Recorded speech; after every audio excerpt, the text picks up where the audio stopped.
জায়ান তো অনেক খুশি না মুরগির বাচ্চা দেখে। দেখছে না মুরগি বাচ্চা? আমার আম্মুটা শুধু মুরগি বাচ্চাগুলো কেন তুলে কিছুই বুঝি না। এগুলো হয় কাকে নিয়ে যায়, না হয় বেজি খেয়ে ফেলে, না হয় চুরি করে নিয়ে যায় কেউ। এই অবস্থা আর কি।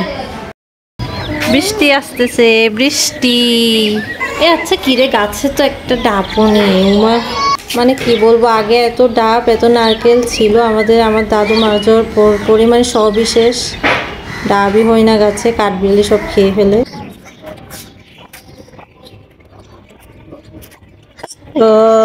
মুরগি বাবু, মুরগি বাবু। আলহামদুলিল্লাহ বৃষ্টি শুরু হয়ে গিয়েছে, পুরো একদম ঠান্ডা করে দিয়েছে। কালকে তো মানে এত গরম ছিল, ঘেমে আমার ছেলে দুটোটা কি বলবো আর। মানে গরম পড়লে ওরা একটু মোমের মতো গলতে গলতে মানে একই অবস্থা ওদের। তো আলহামদুলিল্লাহ আল্লাহর কাছে শুকর বৃষ্টি দেওয়ার জন্য। বেশি গরম পড়েছে কালকে।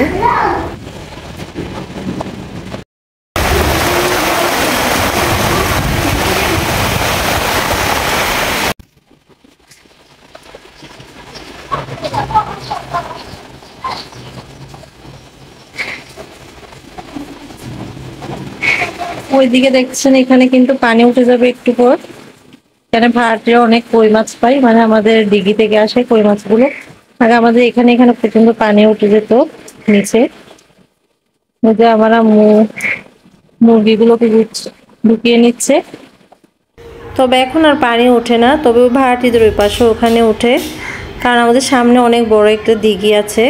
আমার বিয়ের 2-3 বছর আগেও পানি উঠতো এখানে, মানে পুরো উঠান 1 হাঁটু পানি, তার মধ্যে মাছ, মানে এত সুন্দর লাগতো।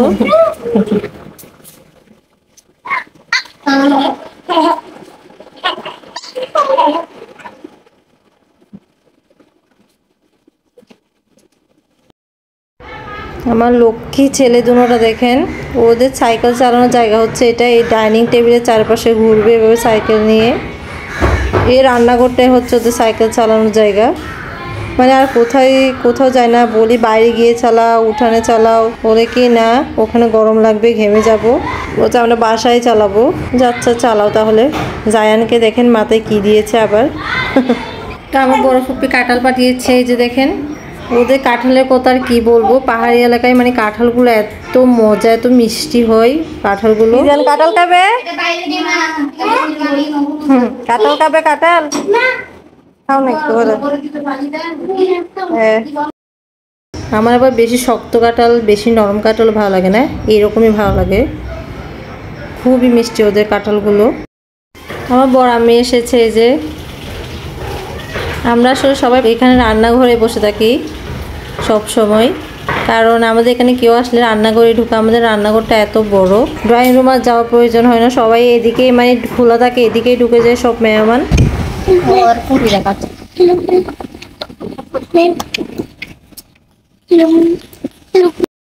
জায়ান তো মানে একদমই বাসায় থাকছে না, শুধু ঘুম থেকে সকাল ওঠার সাথে সাথে বলছে বাইরে চলো, যাকে দেখতে বলছে বাইরে চলো, নানাকে দেখতে বলছে বাইরে চলো নানা।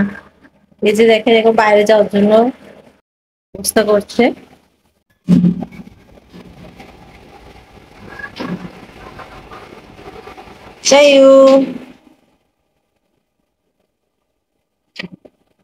দেখি দাঁড়িয়ে দাঁড়িয়ে খাইছ।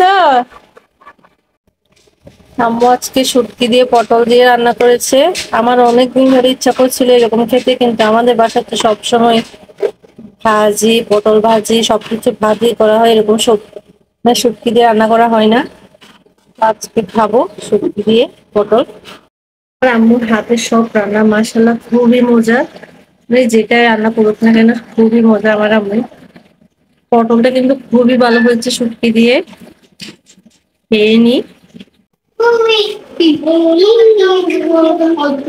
মাছের মাথা দিয়ে এই যো না, উর্মি কেন খাইয়ে দিবে, আমি খাইয়ে দিই না। উমা উল্টিটা আমি খাবো। জায়ানকে কি মাছ মাছটি তাহলে এখন সকালে মাছের মাথা দিয়ে খাবে, তারপর রাতে নলা। দেখি তো, ও হিজুর নলা তো রেডি, এগুলো রেডি নামো। তো মানে সেই আসার সাথে নানু নলা কখন রান্না করবেন, কখন রান্না করবেন। তারপরে এই যে আম্মু করেছে, এখন বলছে নলাগুলো সব আমার। আম্মু বলতেছে হ্যাঁ ঠিক আছে, তোমার তো বেশি করে রান্না করছি, আমি সব দিয়ে দেবো তোমাকে, এগুলো শুধু তুমিই খাবে। বলছে এগুলো সব আমার ইজিকানকেই দেবো, এই আর কি, আর কেউ খাবে না, নিষেধ করে দিয়েছে। বলছে হ্যাঁ আমাকেই দিয়ে শুধু। আবার একটু বাবাকেও মিস করছে, আসা যা প্রত্যেকদিন একটু হলেও বলবে আম্মু বাবা কখন আসবে নিতে, কবে আসবে। বলছে তুমি এরা বলছো আসার জন্য, তুমিই তো বলছো যে কখন যাবো নানু বাড়িতে, আবার এখন বাবাকে মিস করছে বেশি, এই আর কি। না বলছে ঘুরতে নিয়ে যাও, তাকাবো ঘুরতে নিয়ে যেতে হবে। তো আজকে আপনাদের সাথে এতটুকু, ইনশাআল্লাহ নেক্সট ভিডিও তো অবশ্যই দেখা হবে। আপনার সবাই ভালো থাকবেন, সুস্থ থাকবেন, আর আমার চ্যানেলকে অবশ্যই সাবস্ক্রাইব করে দেবেন, আর আমার ফেসবুক পেজকে অবশ্যই আপনারা ফলো করে দিবেন। আল্লাহ হাফেজ।